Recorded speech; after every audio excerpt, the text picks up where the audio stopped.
പുറമേ നോക്കുമ്പം ഒരു കോർപ്പറേറ്റായി വളർന്നുകൊണ്ടിരിക്കുന്ന ഒരു കമ്പനിയാണ്. നിങ്ങൾക്കുള്ളിൽ അതിൻ്റെ ഒരു കൾച്ചറൽ അല്ലെങ്കിൽ ഇമോഷണൽ കാര്യങ്ങൾ നോക്കുന്ന സമയത്ത് അതൊരു സ്റ്റാർട്ടപ്പായിട്ടാണോ ഫീൽ ചെയ്യുന്നത്, അതൊരു കോർപ്പറേറ്റ് ലെവലിൽ വന്നു എന്നാണോ തോന്നുന്നത്? ഞങ്ങൾ സ്റ്റാർട്ടപ്പിൽ നിന്ന് മാറിയിട്ടുണ്ട് തീർച്ചയായിട്ടും. എന്നാൽ കോർപ്പറേറ്റിൽ എത്തിയെന്ന് ചോദിച്ചാൽ അതോട്ട് എത്തിയിട്ടില്ല.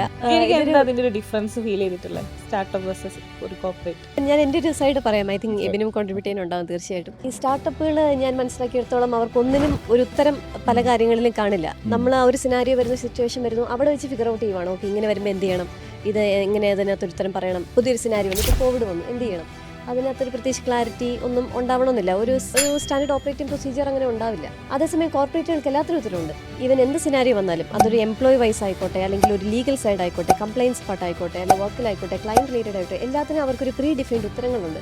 ആ ഒരു സൈഡിൽ കൂടെ ആയിരിക്കും അവർ അത് എക്സിക്യൂട്ട് ചെയ്യുക. ഇത് രണ്ടും അല്ലാത്തൊരവസ്ഥയിലാണ് ശരിക്കും പറഞ്ഞാൽ ഇപ്പോൾ ഞങ്ങൾ ഇരിക്കുന്നത്. കുറേ കാര്യങ്ങൾ പ്രോസസ്സിലേക്ക് വന്നിട്ടുണ്ട്, കുറേ സ്റ്റാൻഡേർഡ് ഓപ്പറേറ്റിംഗ് പ്രൊസീജിയേഴ്സ് കാര്യങ്ങളെല്ലാം വന്നിട്ടുണ്ട്. ബട്ട് അഗെയിൻ അതാണോ അതിൻ്റെ അൾട്ടിമേറ്റ് എന്ന് ചോദിച്ചാൽ അല്ല. അതിൻ്റെ ഒരു റിഫൈൻമെൻറ്റ് ഫേസിലാണ്, ഒരു ഇൻ പ്രോഗ്രസ് വർക്കാണ്.